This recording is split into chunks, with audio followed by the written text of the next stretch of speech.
भूमियार ब्राह्मणों के पास 1 इंच जमीन भी नहीं है। सरकार ने बोला अब हम नहीं देंगे। लाठी खाने वालों में सबसे आगे प्रशांत किशोर के साथ हम भी खड़े थे।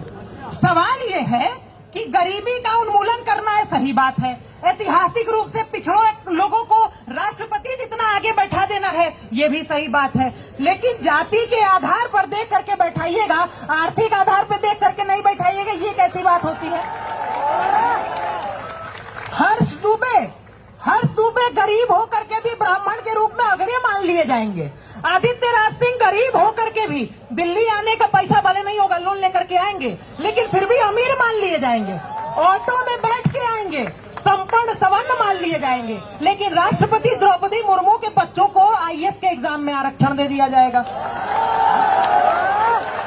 ये व्यवस्था चल रही है, या मजाक चल रहा है? भाई मेरा एक अंतिम सवाल है, मान लेते हैं 5000 साल तक शोषण हो ही रहा था, मैं मान लेता हूं। आपने कहा आदित्य राज सिंह के परिवार के लोग मेरा शोषण कर रहे थे। आदित्य राज सिंह हाथ जोड़ के समाज के बीच में खड़े हैं। आप बताइए मेरे पूर्वज का नाम क्या था जो शोषण कर रहे थे? हम माफी मांगेंगे आपके सामने। केवल हवाबाजी पे हवाबाजी चलता चला जा रहा है। वो प्रधानमंत्री मोदी जो सामान्य वर्ग में जन्म लेते हैं, 1992 में जिसकी जाति को ओबीसी में डाल दिया जाता है, संसद में खड़े होकर के कहते हैं मैं तो अति पिछड़े समाज से आता हूं। अगर आप प्रधानमंत्री बनने के बाद भी अति पिछड़े समाज से आते हैं और ऑस्ट्रेलिया का प्रधानमंत्री खड़े होकर के कह देता है prime minister is the boss, उसके बाद भी हम सम्मान के साथ पूछना चाहते हैं, इतना सम्मानित होने के बाद आपको अति पिछड़ा खुद को बोलने का अधिकार दे कौन रहा है? आप एक व्यक्ति नहीं थे, आप हमारे प्रधानमंत्री थे। जब हमने आपको पिछड़ा नहीं माना तो आपने अपने आप को पिछड़ा कैसे मान लिया? इन सवालों पे कोई बात ही नहीं कर रहा है। हर दुबे ने कह दिया, आदित्य राज सिंह ने कह दिया कि भाई आर्थिक आधार पे आरक्षण दे दीजिए। कह रहे हमारा हक छीनना चाह रहे हो। मेरे भाई तुम 90% हो इस देश में, तो तुम ही दावा करते हो। तो अगर आदित्य राज सिंह और हर दुबे कह रहे हैं कि 50% आरक्षण तुम आर्थिक आधार पे दे ही दो, तो रेशियो के हिसाब से भी 80% तुम्ही को मिलेगा। तो हमको मिल रहा है कि तुम्ही को ज्यादा मिलने वाला है। अभी तो आईएएस टीना दादी के परिवार वाले पूरा लेके चले जा रहे हैं, वो तुमको सही लगता है? इन सवालों पे कोई बात ही नहीं करना चाहता। लेकिन अभी मैं इतना बोल रहा हूं, इसके बाद कहा जाएगा कि ये तो जातिवादी शोषक है, यूजीसी का कानून कहता है। इसके ऊपर भी आवाज होनी चाहिए थी, पहुंचनी चाहिए। दिल्ली में बैठे हुए हैं हम लोग। सरकार कहती है किसी ने अपनी माई का दूध नहीं पिया है। ये एनडीए की सरकार है। आरक्षण कोई हटवा के नहीं देख सकता, आरक्षण पे बात नहीं कर सकता। तो आदित्य राज सिंह अपने पूर्वजों के योगदान की सौगंध खा के कहते हैं 1 महीने पहले दूध मुंह बच्चों ने हलक में हाथ डाल के इस्तीफा निकाल दिया। 1 महीने पहले। प्रधानमंत्री जी, आप इस देश के सबसे बेहतरीन प्रधानमंत्रियों में से एक हो सकते हैं, इस बात में कोई सवाल नहीं है। लेकिन एक बात ध्यान रखिएगा, शोहरत की बुलंदी भी पल भर का तमाशा है। जिस डाल पे बैठे वो टूट भी सकती है। ध्यान रहे, एक छोटी सी मांग को लेकर के हम लोग यहाँ आए हैं। हमारा देश है। आप कह रहे हैं 5000 साल तक तुम ही राजा हुआ करते थे। आपने कहा देश महत्वपूर्ण है, हमने कहा 550 रियासतें ले लो, लेकिन देश नहीं टूटना चाहिए।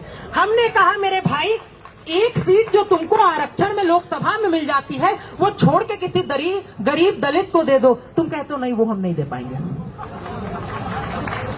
ये कौन सा लोकतंत्र है? ये कौन सा मजाक आप लोगों ने इस देश की व्यवस्था का बना रखा है?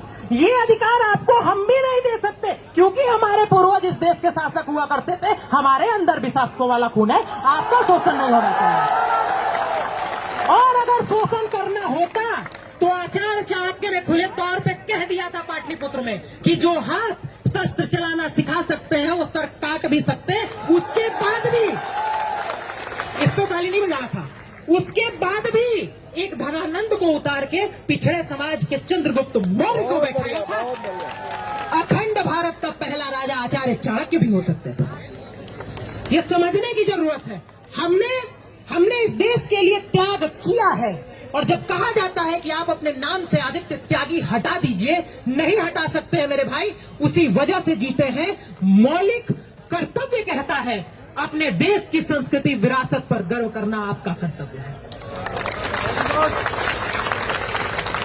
ध्यान रखिएगा, किसी को घमंड नहीं होना चाहिए। इंदिरा जी को हुआ था Indira is India, India is Indira, तोड़ दिया गया। हमारे आपके पूर्वज ही वहां भी मौजूद थे।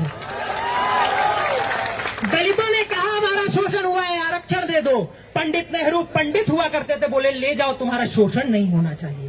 तुमने कहा पिछड़ों का भी हुआ, उन्हें क्यों नहीं मिलेगा? बीपी सिंह ने कहा क्यों नहीं मिलेगा, जाओ लेके चले जाओ, तुमको मिलना चाहिए। आज स्थिति क्या बना दी गई, हमको और आपको गाली दिया जाता है, कानून बना के शोषक बता दिया जाता है। ये नहीं होना चाहिए। सरकार की गलतफहमियां दूर होनी चाहिए। श्रद्धेय अटल बिहारी वाजपेयी जी ने एक बात कही थी, मैं कह के अपनी बात समाप्त करता हूं, क्योंकि आदित्य राज सिंह महत्वपूर्ण हो सकते हैं, लेकिन उससे ज्यादा महत्वपूर्ण ये श्रद्धेय अटल बिहारी वाजपेयी ने कभी कहा था कि कभी थे अकेले हुए आज इतने, नहीं तब डरे तो भला अब डरेंगे। कभी थे अकेले हुए आज इतने, नहीं तब डरे तो भला अब डरेंगे। विरोधों के सागर में जाएंगे, मौत अपनी मरेंगे।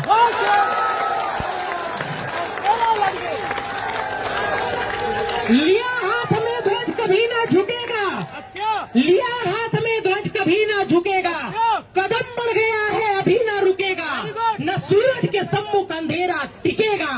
ध्यान रखिएगा, अंतिम लाइन कह देते हैं, ना ही बैनर हटेगा। भारत माता की, भारत माता की, भारत माता की। हम समाज के लोगों की एकता की, हमारी जीत की, हमारी जीत की। याद रखिएगा, भगवान कृष्ण ने कहा था सब होगा, कैसे होगा इस पे विश्वास रख लीजिएगा, तो वैसे होगा। बहुत धन्यवाद।